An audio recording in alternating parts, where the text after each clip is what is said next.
So ito na mga kababayan ang pinakamainit na balita natin nasagap ngayong araw ng Sabado mga kapatid, August 8, 2026. Mga kababayan, Senator Alan Peter Cayetano mga kapatid, delikado na po.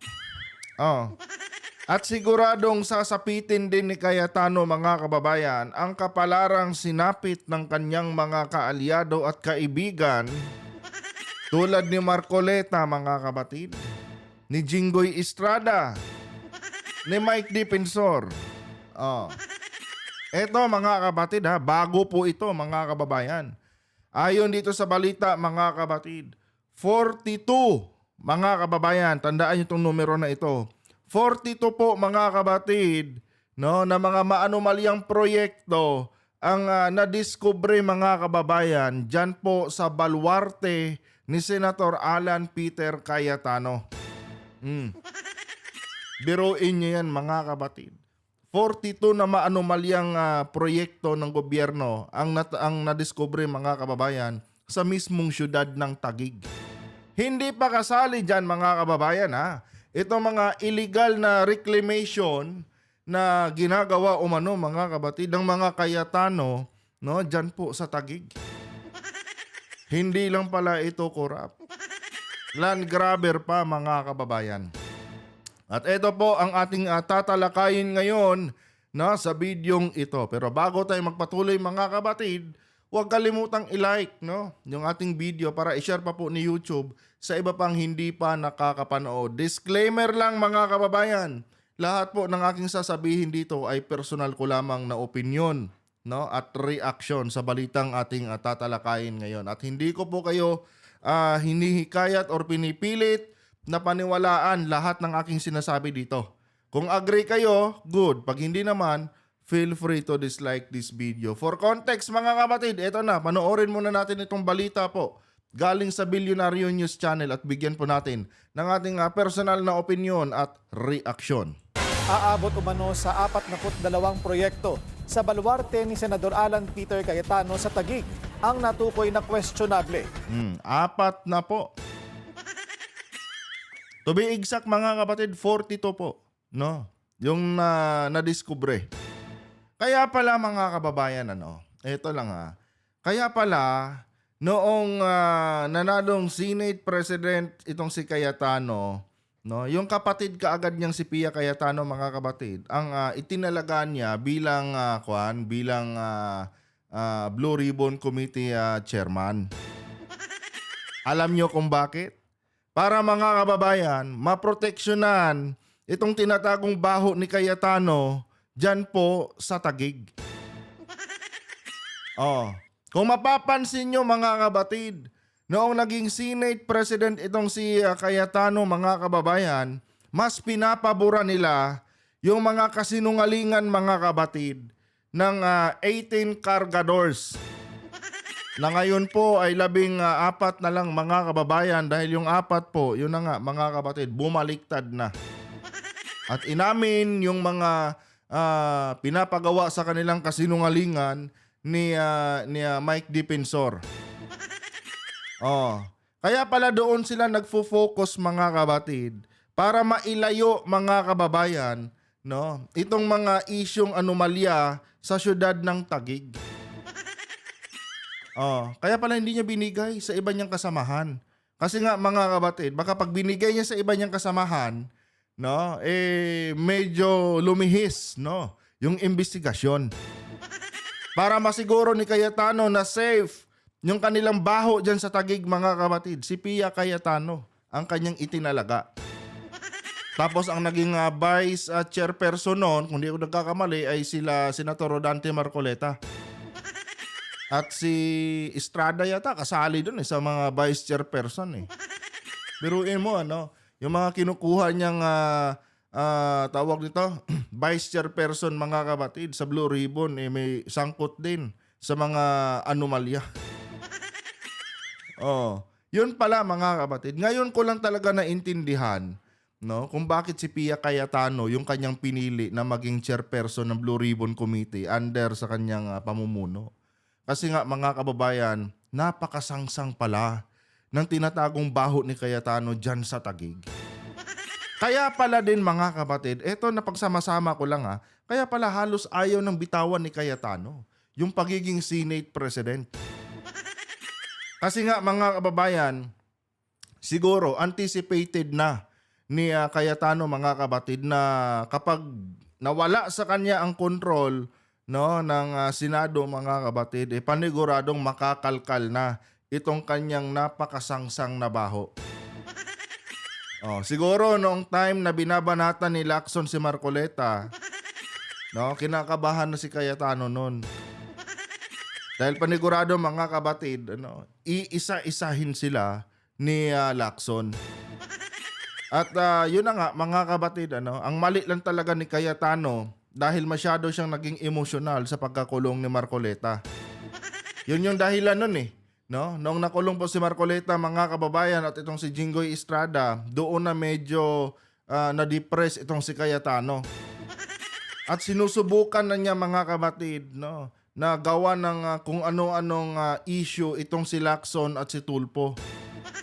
Unfortunately mga kababayan, akala niya madadaan niya si Lacson sa ganyang pananakot niya. Ngayon mga kapatid, nabaliktad po. 360 degrees mga kababayan. Imbes na si Lacson ang matakot mga kapatid, ito pong si Cayetano ang hindi na mapalagay ngayon. Dahil anytime soon mga kababayan, kapag nagtuloy-tuloy itong investigasyon na ito, mga kapatid, kahon na si Cayetano. At sigurado ako dito mga kababayan, sa kulungan po talaga ang bagsak ni Senator Alan Peter Cayetano. Tuloy. Kabilang umano rito ang pinaghihinalaang Ghost Slope Protection Project. Ito na yung mga sinasabi ni Lacson mga kapatid. Ito na yung sinasabi ni Senator Ping na umaabot daw slope protection projects lang mga kapatid 100 milyon. Saan ka nakakita ng ganyan mga kababayan?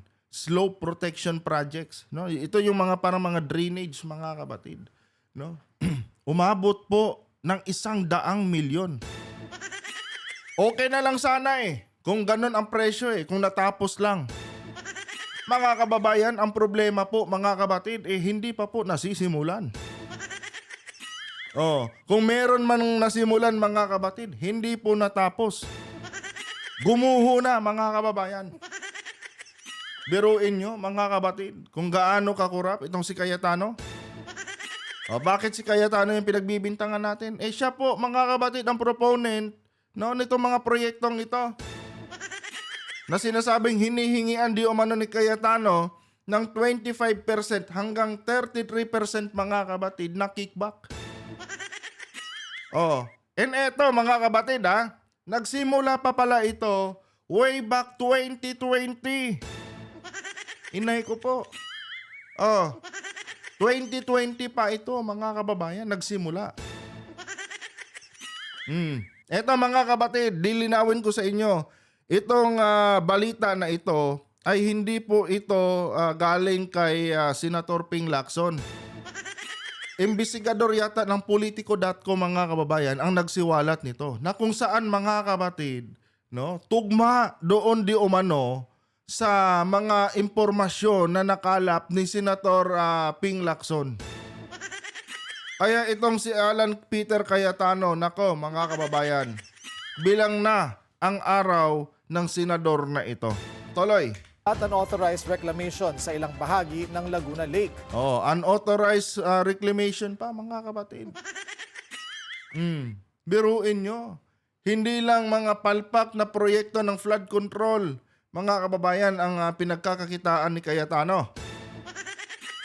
Pati mga pag-reclaim sa mga lupain dyan sa Taguig, mga kapatid, pinasok na rin nitong ating butihing senador na si Senator Alan.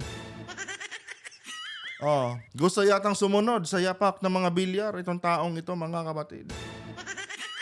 Alam nyo kung anong tawag dito kay Senator Alan, mga kababayan?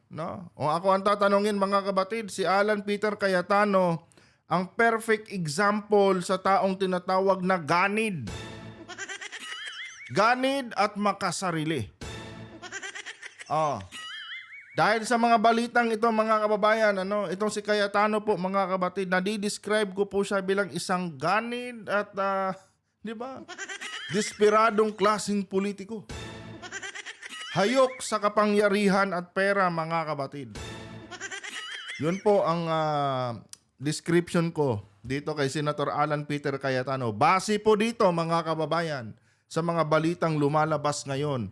No, particular dyan sa kanyang baluarte sa Taguig. Tuloy. Ayon sa informant ng politiko, naipadala na ng Philippine Reclamation Authority sa mga otoridad ang mga ebidensya at dokumento kaugnay sa proyekto. Nako, Cayetano. No? Ikaw po, Senator Alan, ang gumagawa ng sarili mong kulungan. Ito talaga ang pinakapangit sa mga politikong naggagaling-galingan, Buti na lang talaga mga kabatid, Buti na lang talaga nagbanggaan silang dalawa ni Lacson. Kasi kung hindi nangyari itong kanilang hidwaan mga kababayan, mananatiling sikreto itong mga baho ni Cayetano diyan sa Taguig. Dahil kung i-focus lang mga kabatid, ng Blue Ribbon ngayon, ang investigasyon doon sa mga naunang tawag nito, pumutok na mga issue. Doon sa mga lugar na pinag-usapan nung nakaraang taon. Kasi hindi pa tapos yun eh. Kung doon lang talaga isisentro ang investigasyon sa Blue Ribbon, talagang hindi na ito matatalakay mga kapatid.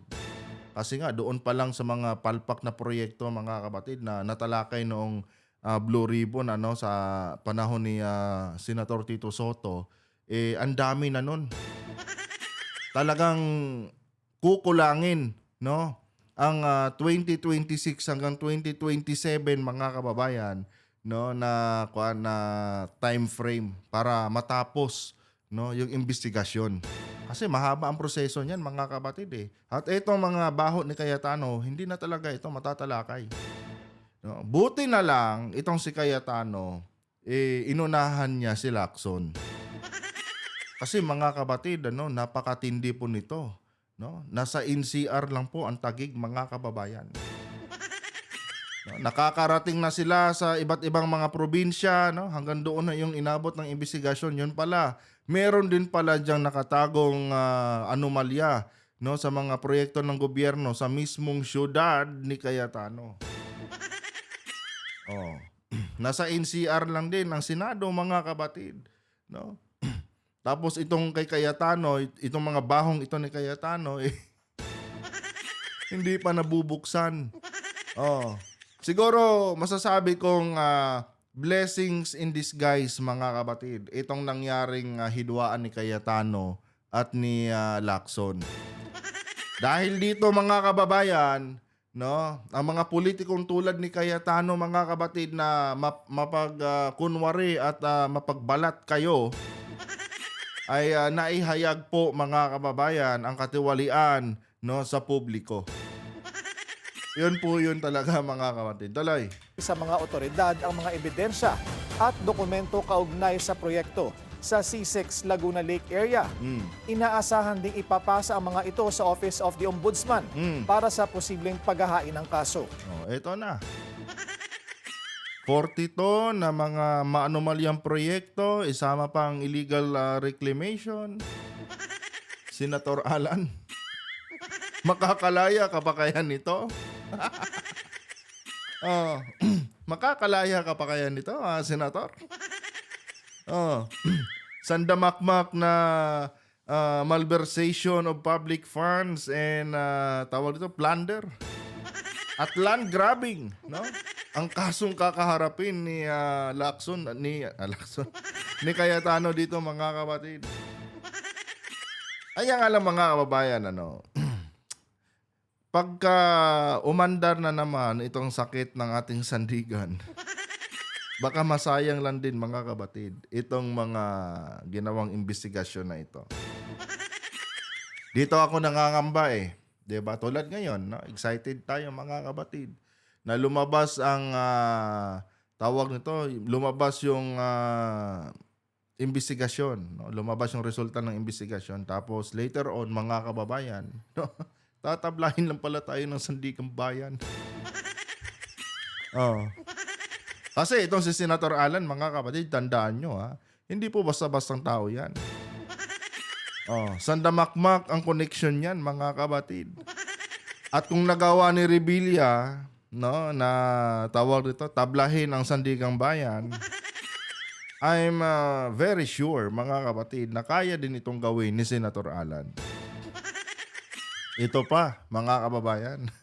Si Cayetano pa. Oh. 'Di ba? Sana lang itong ating mga huwes diyan gawin niyo naman yung tama. Hindi yung by the book lang kayo. Oh, hindi yung puro lang kayo puro lang kayo trabaho lang, walang personalan. Minsan, lagyan nyo rin ng emosyon yung trabaho ninyo. Di ba? I-consider nyo rin yung mga sarili nyo na bilang isang ordinaryong Pilipino. Kasi pag ganun ang ginawa ninyo, sa totoo lang maiintindihan nyo kung ano ang nararamdaman ng ordinaryong mamamayan. Hanggat hindi kayo bumababa sa posisyon nyo at i-consider nyo ang inyong mga sarili bilang ordinaryong Pilipino, hindi nyo makikita kung gaano ka perwisyo, gaano kasakit ito sa mga ordinaryong Pilipino na kung saan araw-araw nagkanda kuba-kuba sa pagtatrabaho para lang maibigay sa gobyerno yung tamang buwis, na kung saan ine-expect din natin na ibabalik ito ng gobyerno sa atin sa tamang pagsiservisyo, tapos ibubulsa lang, kukurakutin lang ng mga hinayupak ng mga politiko na ito. Di ba? Yun Gamitan nyo ng puso. Ito lang yung panawagan natin sa ating mga huwis dyan sa Sandigang Bayan. Gamitan nyo po ng inyong mga puso. Hindi yung basta ginagawa nyo lang yung trabaho nyo. Hindi ganun. Di ba? Huwag nyong antayin na ang taong bayan na mismo ang uusig sa inyo. Kasi mga kapatid, may hangganan to May hangganan po ang lahat ng bagay na ito. Alam nyo mga kababayan, kapag ganito po ang ating justice system, mga kapatid, hindi malabo mga kababayan na majority sa mga Pilipino mawalan na po ng tiwala sa ating hustisya. At yun ang pinakadelikado sa lahat, mga kapatid. Kapag nawala na ang majority ng mga Pilipino ng tiwala sa hustisya sa ating bansa, mga kapatid, matinding kaguluhan po ang kasunod niyan. Talagang babagsak, mga kapatid, ang ating bansa. 'Di ba? Kasi mga kapatid, tulad dito sa nangyari kay Revilla, para tayong sinampal ng harap-harapan Yun yung nangyari, mga kapatid. Under sa dito sa issue ni Revilla na kung saan, mga kababayan, wala namang bail yung kanyang kaso tapos pinagpiyansa. Mga kapatid, para tayong sinampal ng harap-harapan ni Bong Revilla. At para bang sinasabi niya sa atin na wala kayong kwentang mga Pilipino. Hindi nyo ako kayang pabagsakin. Yung batas nyo, pera lang ang katapat niyan. Di ba? Yan lang naman sana ang hiling natin sa ating Sandigan Bayan. Maging patas kayo, Wag lang yung porket kaibigan nyo, kabrad nyo sa fraternity yung mga akusado, 'di ba? Ganon-ganon na lang. Tapos bibigyan nyo na lang kami ng technicalities na mga rasunan. Hindi po sana dapat ganon. Yun lang ang panawagan natin sa ating mga huwes. Hindi lang daw kriminal o administratibong pananagutan ang posibleng kaharapin ng mga sangkot. Hindi lang daw kriminal at administratibong pananagutan, mga kapatid, ang kakaharapin ng mga sangkot dito. Napakasarap pakinggan, mga kapatid. Pero in the long run kaya, mga kababayan, Kaya nilang i-sustain ito. Kaya nilang panindigan ito, mga kapatid. No? Kasi tayo, mga kababayan, nakita na natin ang problema sa ating bansa. Hindi na kuan dito gaya ng sabi ko sa inyo, hindi na po question dito kung magaling o hindi ang presidente. Mga kapatid, ang mismong batas ng Pilipinas ang may butas. At dito nga po, mga kababayan, nakakalusot ang mga korap na mga politiko. Nakikita nila, kitang-kita nila ang butas, no? Kitang-kita nila, mga kababayan, yung mga loophole sa ating batas. Kung kaya't, mga kabatid, kahit anong bigat ng kaso na isinasampa sa kanila, no, kibit-balikat lang sila. At ang mas worst pa dito, sarili nating pera ang ginagamit nila para depensahan yung kanilang mga sarili, no? Para takasan yung kanilang mga kaso.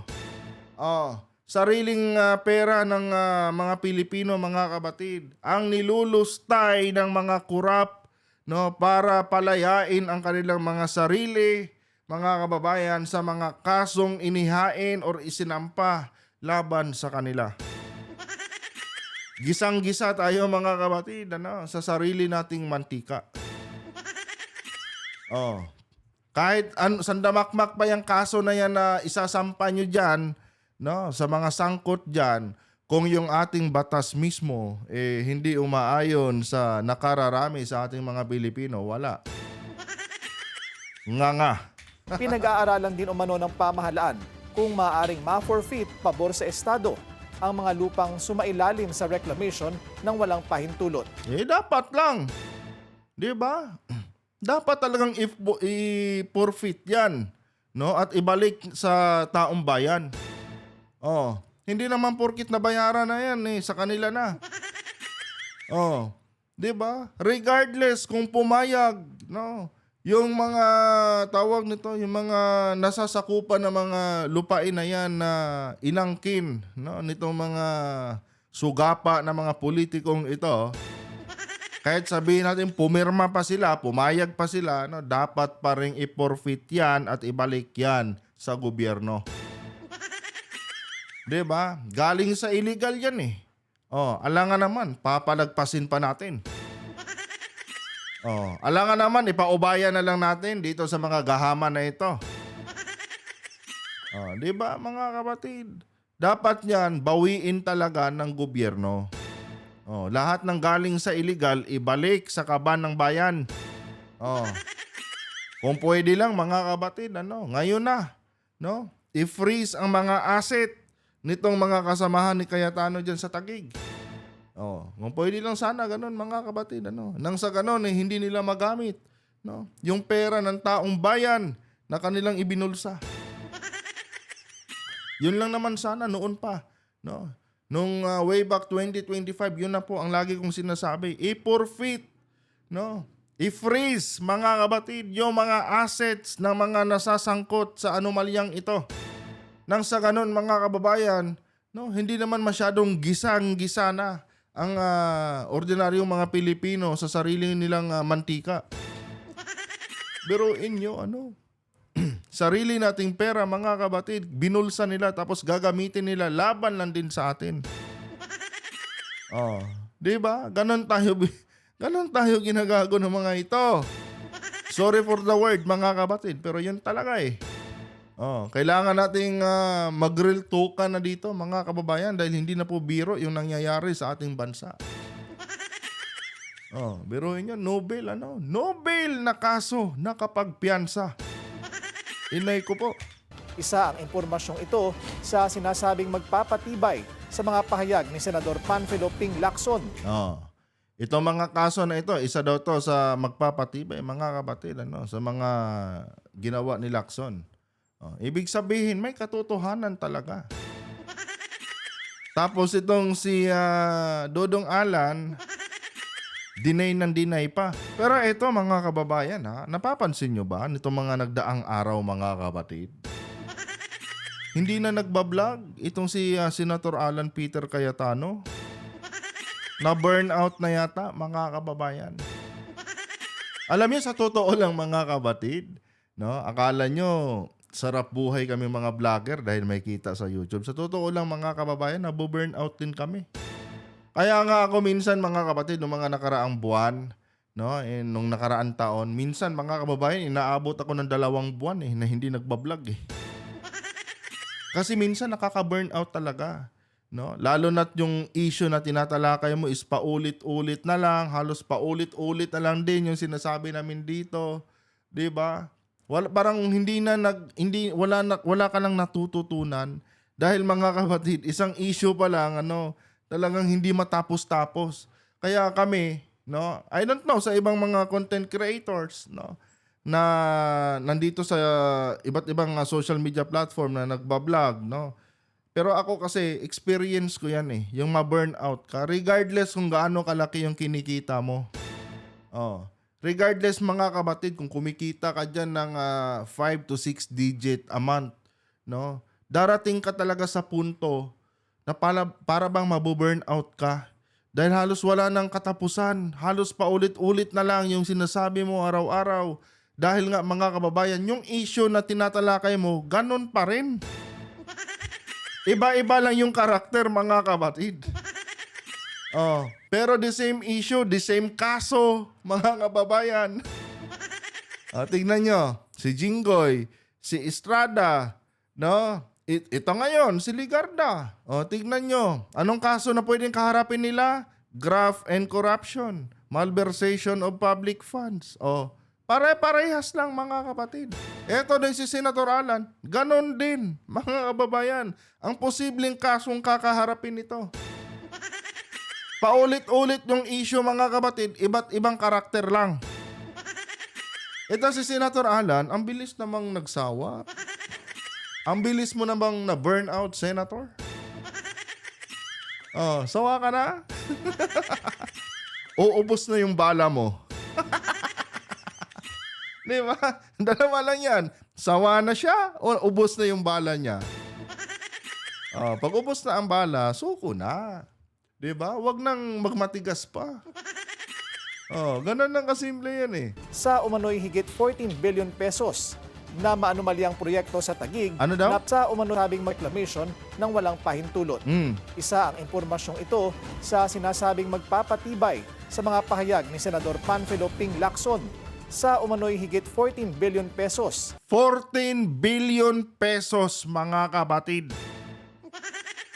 Taguig pa lang yan ha. 14 billion pesos pala ang kabuang pera ng gobyerno, pera ng taong bayan, ang ating pinag-uusapan dito sa issue ng katiwalian sa baluarte ni Cayetano sa Taguig.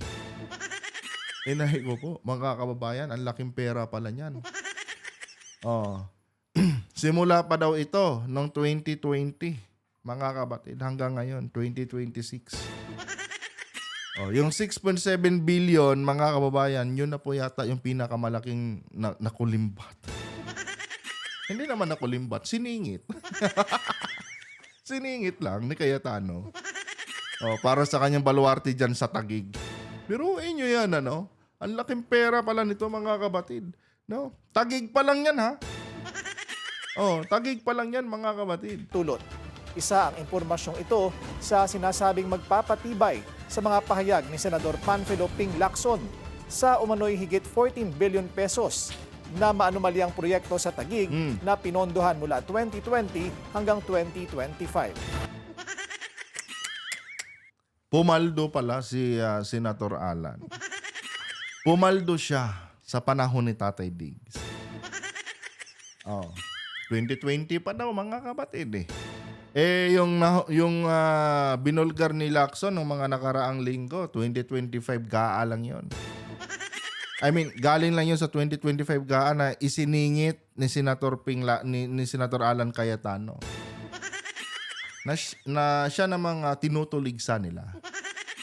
Parang loading ako. Wala pa kasi yung tulog mga kababayan. No? Yung 6.7 billion sa 2025 GAA lang yun. So, itong sinasabi ditong 14 billion ngayon, simula pa ito noong 2020 hanggang ngayon. Marunong si Petra, mga kapatid.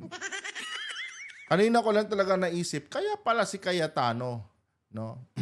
Although sinasabi ko na rin naman anong mga nakaraang vlog natin na kaya kinuha niya, kaya nilagay niya si Pia Cayetano sa Blue Ribbon para kontrolado nila yung investigasyon ng flood control. Pero mga kapatid, ngayon ko lang talaga naisip, no? Simula nung napanood ko nga itong balita na ito. Kaya pala si Pia Cayetano yung nilagay niya, mga kababayan, para yung sentro ng investigasyon ng Blue Ribbon under sa kanyang leadership sa Senado, hindi po mga kabatid, no, mapunta dito sa mga anomalya sa Taguig. Kailangan doon lang nila i-focus sa mga sinasabi ng 18 cargadores na ngayon ay 14 na lang. Kaya nila hina-hype yun no? Kaya nila hina-hype yun, mga kababayan, no? Para yung mga DDS, no, yung iba nating mga kababayan, doon na lang mag-focus sa kung sino yung mga pinapangalanan nila doon. Yun pala, mga kabatid, no, behind that story ng 18 cargadores, merong nakabaon, mga kabatid, nakatago na baho, no, dyan po sa Taguig. Baho na talagang halos ilagay na nila sa limot. Buti na lang, no, binangga ni Cayetano si Lacson. At eto ang resulta, mga kababayan, worth 14 billions, mga kabatid, no, na pera galing sa kaban ng bayan ang questionable ngayon or kini-question ngayon sa baluarte ni Cayetano. Dahil sandamakmak ang anomalya, mga kababayan, na nakatago.